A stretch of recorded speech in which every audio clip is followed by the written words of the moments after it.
Akun SSC Politik belum lama ini terus membagikan keluhan para pengusaha kuliner terkait review Kode Blue. Salah satu pesan dari korban menyebut Kode Blue menawarkan harga sekitar 350 juta hingga 600 juta rupiah. Korban tersebut mengaku sudah melaporkan Kode Blue karena merasa diperas. Seakan menjawab gosip yang beredar, Kode Blue membenarkan bahwa butuh biaya cukup besar untuk membuatnya tutup mulut. Menurut Kode Blue, harga itu setara dengan ilmu yang dimilikinya. Dalam unggahannya tersebut, Kode Blue juga membagikan rekaman percakapannya dengan rekannya yang seorang ahli hukum. Menurut rekannya, Kode Blue tidak dapat dikatakan memeras karena tidak ada pengancaman, bahkan uangnya pun belum masuk. Pengusaha sekaligus konten kreator Ardiawan Hali ikut menjelaskan alasan Kode Blue dianggap memeras karena reviewnya. Kode Blue rupanya sempat mengunggah chat WA dengan klien mengenai fee konsultan sebesar 350 juta rupiah. Klien itu menghubungi Kode Blue karena usahanya direview buruk. Dengan membayar 350 juta rupiah, Kode Blue akan menghapus video reviewnya dan membuat konten yang positif. Harga 350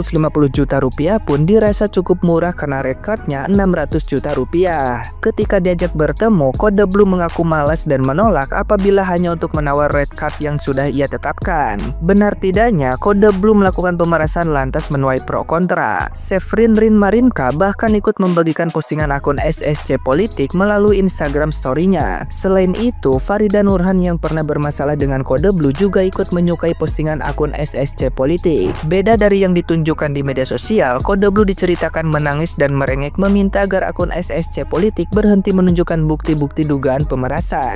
Di sisi lain, netizen yang budiman sebagian besar menilai Kode Blue sedang kena karma. Cara Kode Blue mereview makanan pun dibandingkan dengan almarhum Bondan Winarto. Nah, gimana nih menurut netizen yang terhormat? Silahkan berkomentar ya.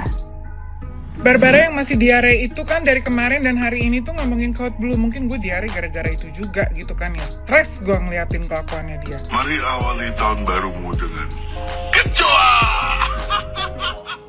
Ini tuh diposting tanggal 1 Januari 2025. Tanggal 3 Januari Ricis udah klarifikasi dan itu diposting ya kan. Ini adalah mekanisme ya, cara kerjanya memang seperti itu. Aku menduga berapa yang dikeluarkan oleh Ricis gitu kan ya. Yang membuat Kode Blue itu bisa menjadi dalam tanda kutip adalah food advisor. Ini kalau gue dari awal lihat mungkin gue akan ngepost ini sih guys. Ini kecoanya gede banget coy. Nggak, emangnya Ricis itu kalau misalnya masukin minuman pakai apa? Pakai centong? Kagak kan? Pakai dispenser kan cuy. Dispenser kan yang dipakai. Contoh dispenser di rumah Barbara, lihat ini lubangnya kecil sekali. Bayangkan mungkin nggak itu masuk ke dalam lubang dispenser Barbara. Ya kan, tapi mungkin aja di gelasnya. Gelasnya itu kan posisinya nggak mungkin. Kalau ada kotoran pasti langsung dibuang. Memang mbaknya buta kan? Tidak, darling. Terus lu tahu nggak kenapa dia nggak berkoar-koar sampai sekarang? Karena katanya dia lagi nangis di pojokan cuy. Dia nangis-nangis minta LP-nya dicabut dan bawa-bawa anak yang masih bayi itu. Gue terus terang kasihan sih sama anaknya, beneran, nggak bohong gue. Tapi gue lebih kasihan lagi sama korban-korbannya dia. Berapa banyak karyawan yang pada akhirnya harus di PHK karena kelakuannya dia. Karena nggak cuma 1-2, korbannya tuh banyak banget katanya begitu. Baca ya sendiri ya. Dan lihat tim gabut ini, mereka bekerja tanpa henti berhari-hari untuk ngurusin perkara masalah si manusia syaitanirrajim ini.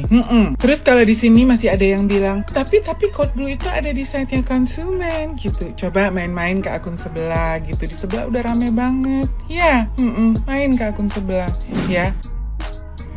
Lagi rame nih guys soal Kode Blue ya. Ini seliweran di TikTok, katanya ada dugaan pemerasan gitu loh. Dan terus Kode Blue kan udah klarifikasi tuh, ya kan? Kalau itu bilang konsultan fee gitu kan. Tapi yang gue bingung ya, emang di sini boleh kayak buka jasa konsultan tanpa ada license, sertifikasi atau apapun? Gue nggak tahu sih si Kode Blue punya apa enggak gitu kan. Tapi kan kalau misalnya dia punya, ya udah buka aja secara legal gitu kan, ada kantornya gitu loh. Jadi kayak konsultan jasa konsultan gitu kan. Jujur ya, gue dulu itu kayak ini banget sih, maksudnya ngefans lah ya sama Kode Blue ya. Jadi kan kita bisa tahu ya untuk kita makan di restoran tertentu atau hotel tertentu, jadi kita bisa lebih hati-hati. Tapi gue nggak tahu kalau ini sampai benar, berarti lu jahat sih ya. Kalau ini sampai benar itu jahat sih ya. Soalnya gue juga pernah makan di salah satu restoran Jepang di mall terbesar juga ya di Jakarta gitu kan. Bukan terbesar lah ya, mall besar di Jakarta gitu kan. Dan di restoran itu ada tikus ya, ada tikusnya lagi jalan-jalan gitu di ininya gitu loh ya kan. Dan itu sempet mau gue viralin juga ya, gitu loh. Tapi gue berpikir bahwa udahlah nggak usah gitu kan. Nah kadang-kadang ya kalau misalnya ini dinormalisasi, apakah dengan lu seorang content creator punya followers besar terus bisa begitu ya kan? Satu itu. Kedua ya itu tindakan gue takutnya ya sampai diikutin sama content creator lain gitu kan. Jadi mencari uang dengan cara cepat guys. Sayang ya. Lagi rame, Code Blue minta 350 juta ke toko roti. Postingan ini sempat diposting sama Code Blue jam 2 malam tapi dihapus, cuma 10 menit dia upload. Udah gitu dihapus. Mungkin dia blunder di sini karena sebutin angka di sini keluar nih barang buktinya.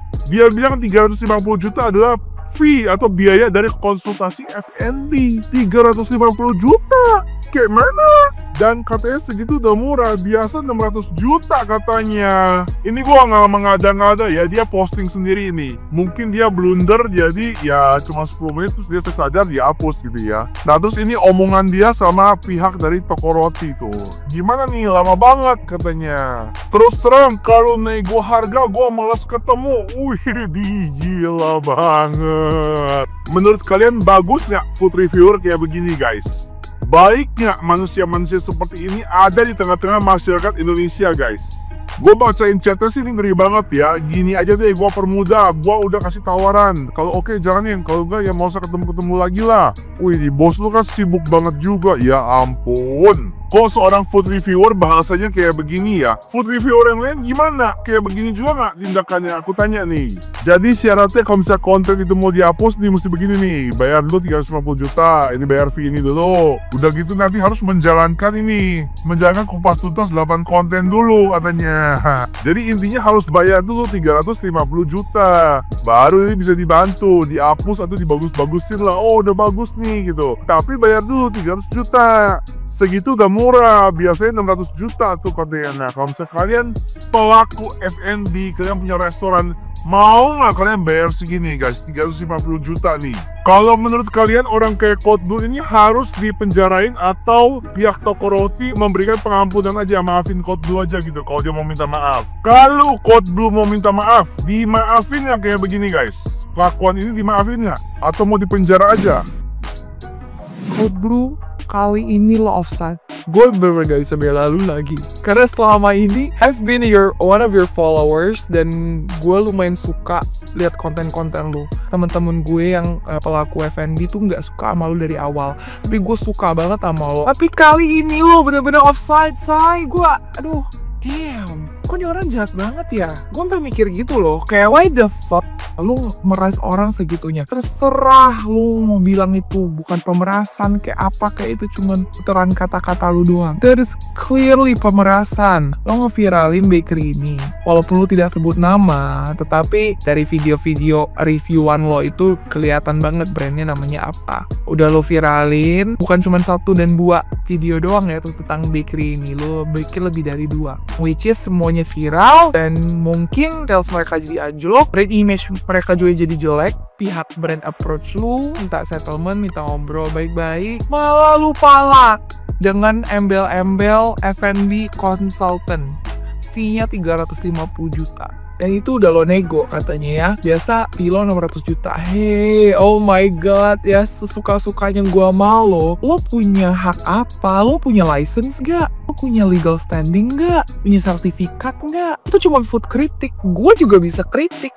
Gue juga bisa kritik apapun, mau itu food, politics, apapun gue bisa kritik. Tapi untuk lo masang harga segitu dengan embel-embel F&B consultant, dari mata awam gue itu tuh udah pengancaman pemerasan. Karena secara tidak langsung tuh semacam kalau lo nggak mau bayar ya jangan salahin gue bikin video lagi tentang usaha lo. Itu lo jahat. Ya, cari uang gak gitu amat bro. Kemarin lu menang HSS juara 1. Emang gak cukup duitnya? Gak boleh gitu, say. Lu gak boleh gitu. Gila, gue bener kecewa banget. I've never been this disappointed because I have been defending you all this time. But now I'm done. I'm done, bro. And don't ever clarify apapun lagi. Udah, lo tuh salah. Just shut up, bro. Just shut up.